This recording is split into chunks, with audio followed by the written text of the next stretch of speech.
Dahan-dahan. Ayos yan. Sige, Brad. Elias, anong plano mo? Hanggang ngayon, hindi pa rin ako kinakausap nanay. Hindi ako pupunta ng isla Lakdan hanggat wala akong basbas sa nanay ko. Naiintindihan ko si Aling Alma. Nanay din ako. At ikaw, magulang ka din. Wala namang mabuting magulang na maghahangad ng masama para sa kanyang anak. Sinimulan ko tong laban na to para sa pamilya ko. Pero ngayon kailangan ko nang tapusin to para sa lahat ng taong na biktima. At mabibiktima pa ng kasama ni Edgardo. Hindi ko alam kung makakatulong o mas makakagulo sa isip mo. Pero Elias, naiintindihan kita.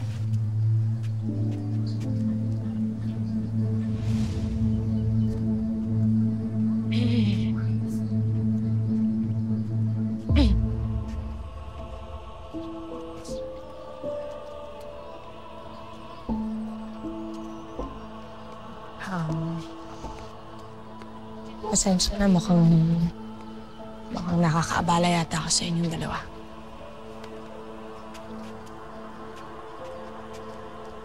Elias, pinapaanap ka sa akin ni Aling Alma. May pupuntahan daw kayo.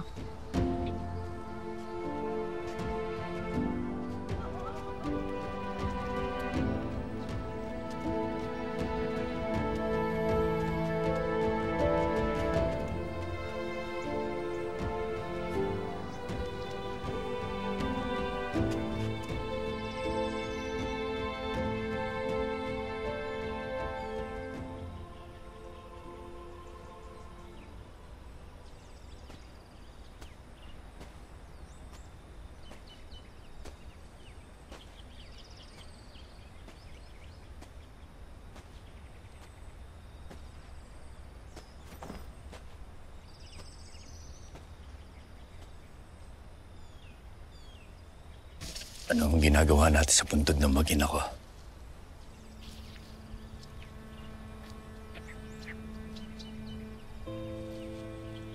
Anak, alam mo ba kung anong pinakakinatatakutan ko sa lahat? Ang idagdag ang pangalan mo sa mga lapidang yan.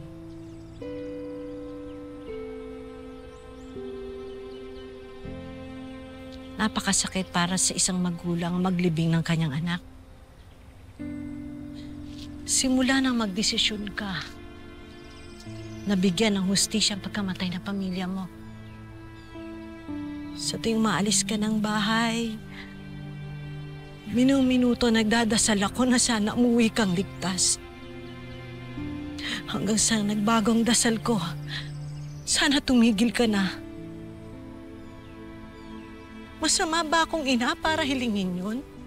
Makasarili ba ako para gustuhin kong malayo ka sa kapahamakan? Pero sa nakikita ko nangyayari ngayon, kahit sa puso ko, hindi ko kayang ipagdamot ka. Hindi na lang kita anak ngayon. Ikaw na lang talaga natitirang pag-asa para matigil ang lahat ng kasamaang ito.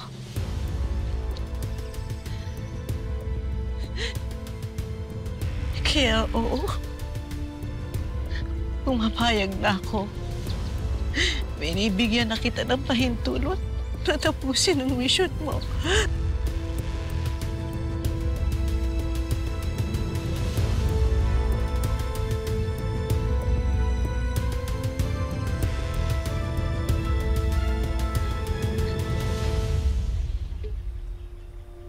Patawad. Patawad po, Nay.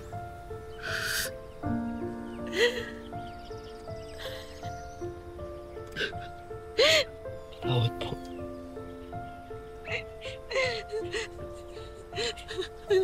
Anak mo ako mo, uuwi kang ligtas, ha?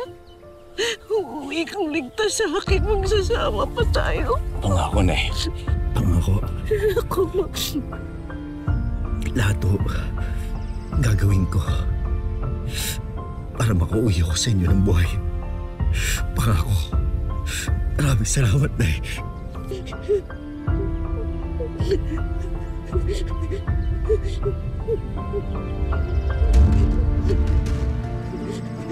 Thank you.